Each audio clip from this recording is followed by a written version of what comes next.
할렐루야, 우리 임마누엘 교회 성도님들 반갑습니다.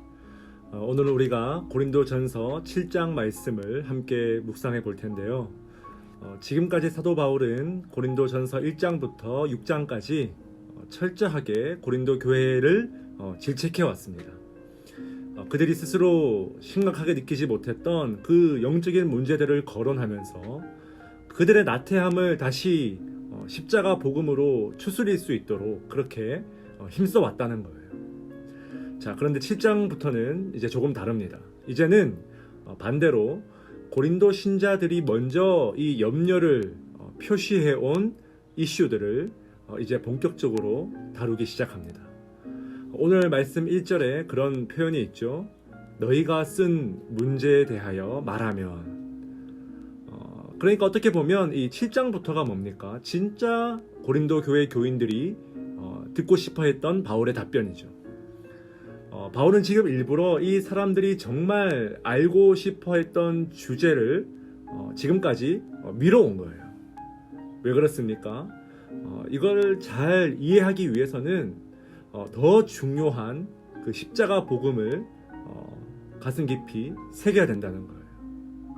다시 한번 강조합니다. 십자가 복음의 기반이 잘 다져져야 이런 현실적인 이슈들을 더 매끄럽게, 더 수월하게 우리는 받아들일 수 있다는 거예요. 자, 그렇다면 이 고린도전서 7장 전체를 우리가 볼 때 고린도 교회 교인들이 정말 관심 있었던 그 주제가 뭐냐 보니까 바로 성적인 문제 혹은 혼인의 문제를 두고 바울의 실제적인 그 가르침을 간절히 원했다는 거예요. 사실 이 고린도전서 7장의 이 성경 해석사를 우리가 쭉 보면요, 이 바울에 대한 충고를 잘못 해석한, 그러니까 오도하는 사례들이 굉장히 많이 있습니다. 예를 들면 바울은 결혼을 반대했다. 바울은 여성을 무시하는 남성 우월주의자였다. 바울은 성을 더럽고 추한 것으로 묘사했다. 등등 너무나 많은 오해들이 난무했다는 거죠. 자, 먼저 오늘 우리가 이 7장에 나오는 많은 사례들을 다루면서 한 가지 전제해야 될 것이 있습니다. 이것은 특정한 상황에 대한 권면이지 다시 말해서 진리의 차원에 대한, 말하자면 교회가 서고 넘어지는 수준의 그런 교리는 아니라는 거예요. 이미 그것에 대한 바울의 논의는 1장부터 6장까지 충분히 강조했죠. 그래서 7장 6절 말씀에 보니까 바울이 이렇게 이야기합니다.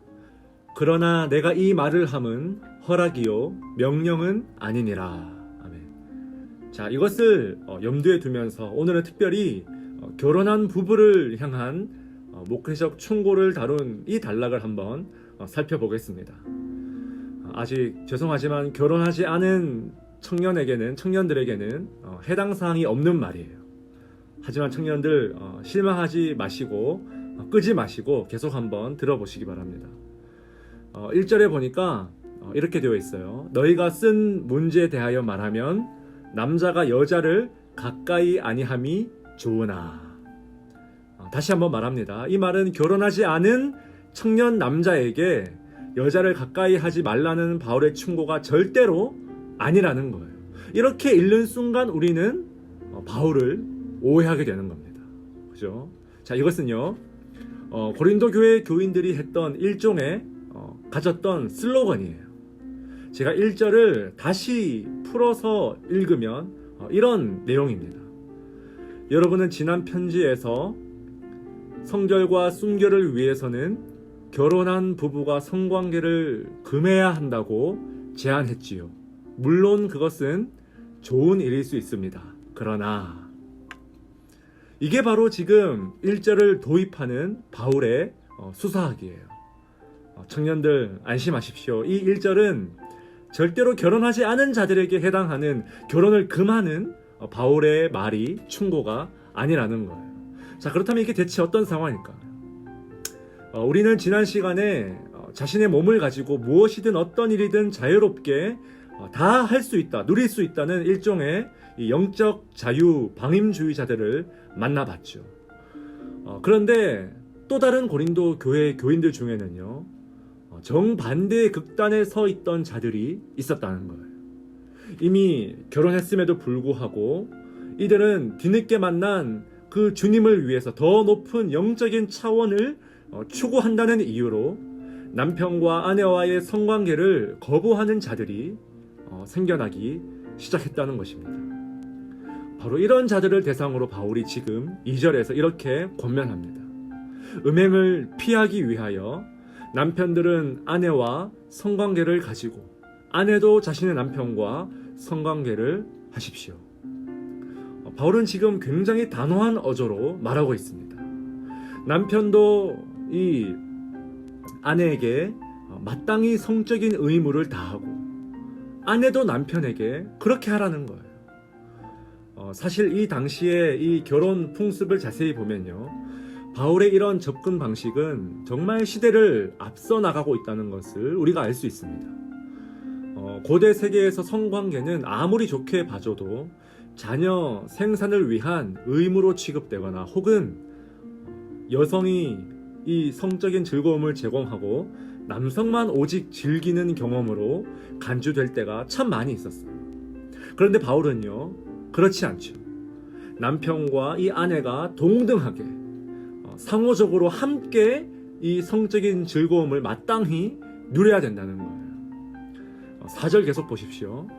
아내는 자기 몸을 주장하지 못하고 오직 그 남편이 하며. 자, 여기까지만 보면 고대 사회에서 흔히 일반적으로 받아들여지던 하나의 관념이죠. 자, 그런데 이어지는 바울의 주장이 뭡니까? 이것은 그 당시 그 사람들에게 크나큰 충격을 줬을 거예요. 남편도 그와 같이 자기 몸을 주장하지 못하고 오직 그 아내가 하나니. 이게 뭡니까? 남편이라고 해서 자기 몸을 가지고 아내를 자기 마음대로 대할 수 없다는 거예요. 남편과 아내가 아주 동등하게 서로 간의 권리와 즐거움을 함께 주장할 수 있는 위치에 서 있다는 거죠. 이것이 굉장히 중요하다는 거예요. 바울은 더 나아가서 실제적인 지침도 제공해 줍니다. 정말 특별한 경우를 제외하고는 분방하지 말라는 거예요.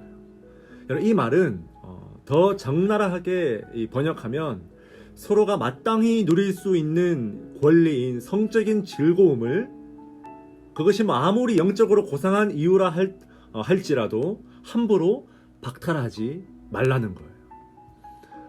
왜 그렇습니까, 여러분? 사탄이 너희를 시험하지 못하게 하기 위해서. 배우자로 하여금 음행에 빠질 수 있는 여지를 최대한 주지 말라는 거예요. 남편과 아내가 성관계를 한다고 해서 우리의 영혼이 영적으로 뒤처지고 타락하는 것이 절대로 아니라는 거예요.